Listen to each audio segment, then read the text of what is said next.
So here we are. It is November 16th and we're back in the orchard. It's about 4 months, almost to the day, since we were last here, and I'm going to make another little documentation of the trees and where they're at. So we're going to start out looking at the jackfruit tree, which is just thriving. It was doing great the last time we saw it. It's only gotten bigger and more bountiful. And then I'm going to pan over, and this is the Rollinia deliciosa. It's also looking great. And then down in front of it you can see there's some small little tea plants, as in T-E-A, not T-I, and a couple of small cacao plants. Now I'm going to pan over. This little tree in the foreground was put in, that's an egg custard plant. And then we're going to walk over and visit the kumquat tree. The kumquat tree is doing fine. It's got a bunch of new kumquats on it. They're definitely still very green. The ones that we looked at before ripened and got eaten. And then over here we have the ruby red grapefruit tree. It's also doing really well. It's gotten larger. It's got a little bit of rose beetle eating its leaves. A number of trees have that. But I'm hoping that the tree is healthy enough that that's not going to do any significant damage. So over here, you can see all these cars in the background. We have a lot of people here today. Over here we have the lychee tree.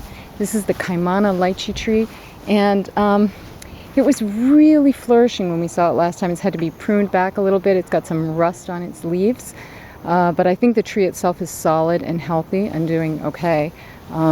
It's just dealing with that little bit of infestation in the back. You can see the new shed that just got built, and then this tree, gorgeous tree, is Rollinia deliciosa, just like the one we just saw in the back.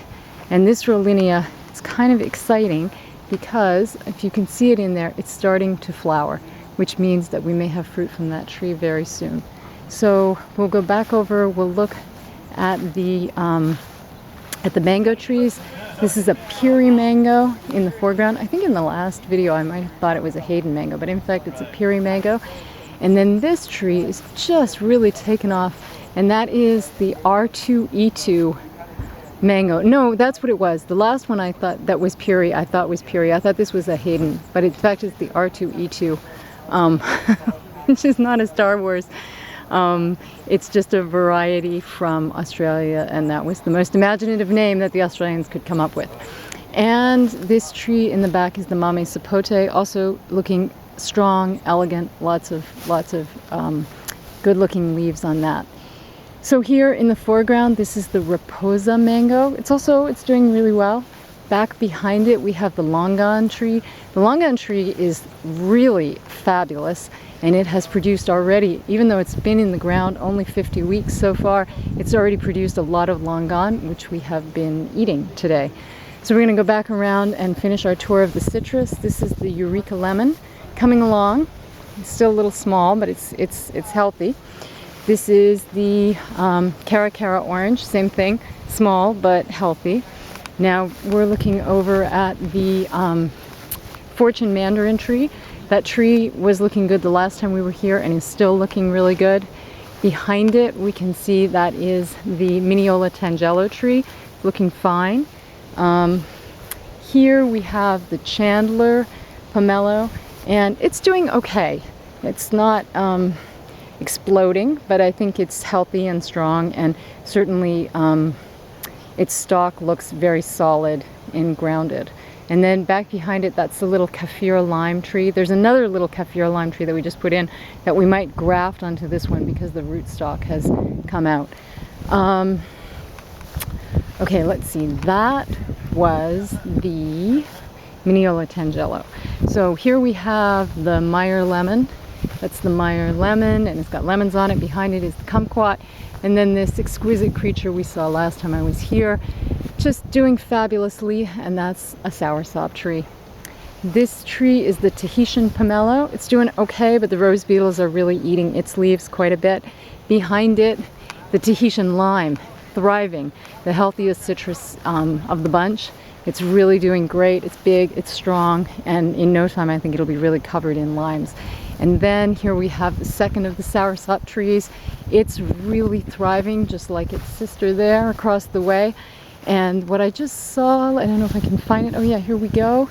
here is, I don't know if this is going to focus, but you can just see right in there, looks like the beginning of maybe the very first soursop tree here on the land. Behind, not looking so great. The jaboticaba trees, they're still alive. They've got new sprouts on them. You can't really see them at this point.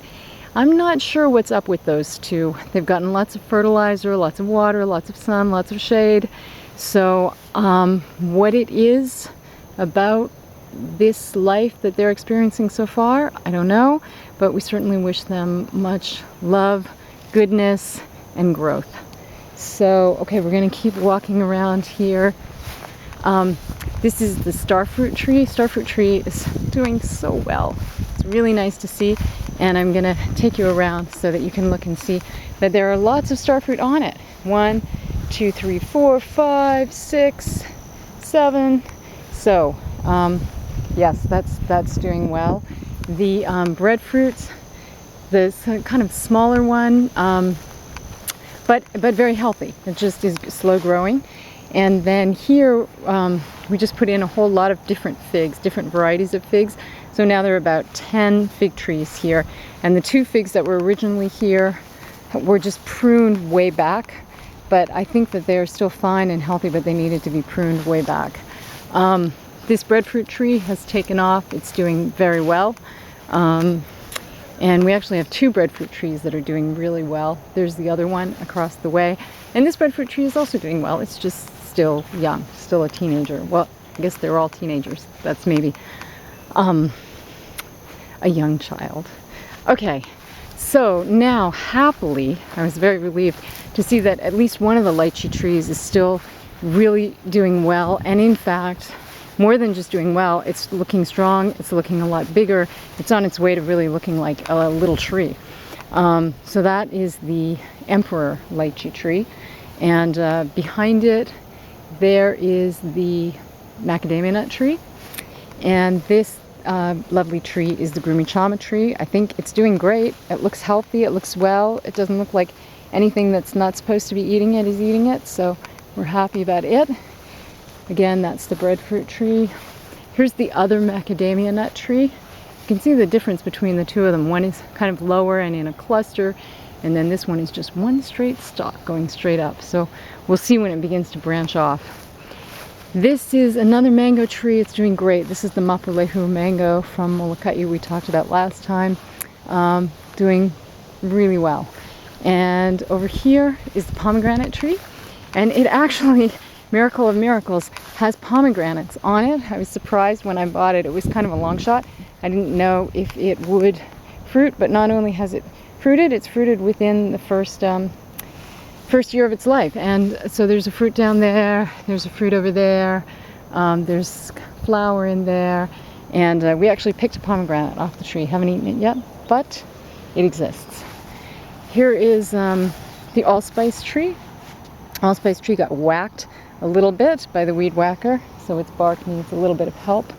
Coming back over, you remember that's the soursop tree, that's the Tahitian lime tree. This is the black sapote tree. The black sapote tree is also doing really, really well. You can see the long gone tree back behind it. These are the Malay apple trees, and they are definitely getting eaten by the rose beetles. The trees are still alive and still producing new growth, very definitely. It's just that the new growth is a favorite of the rose beetles. And then we're going to come around, and the last thing that we're going to look at in this particular tour of the orchard are the avocado trees. Very close to my heart. I wish they were growing a little more robustly. This is the Sharwell avocado. It's doing okay. It's definitely still, it's surviving. Maybe not quite thriving, but we're going to send it good wishes to be thriving very soon. And then this is the Nishikawa. Looks like it went through the war, which it sort of did, and I'm not really sure what's going to happen with the Nishikawa avocado, which is too bad, because for any of you who've ever had the experience of eating one, it's absolutely delicious. But maybe it'll make it. And here we have the Little Cado avocado, and it's hanging in there. It's very small for a tree that's been in the ground for 50 weeks.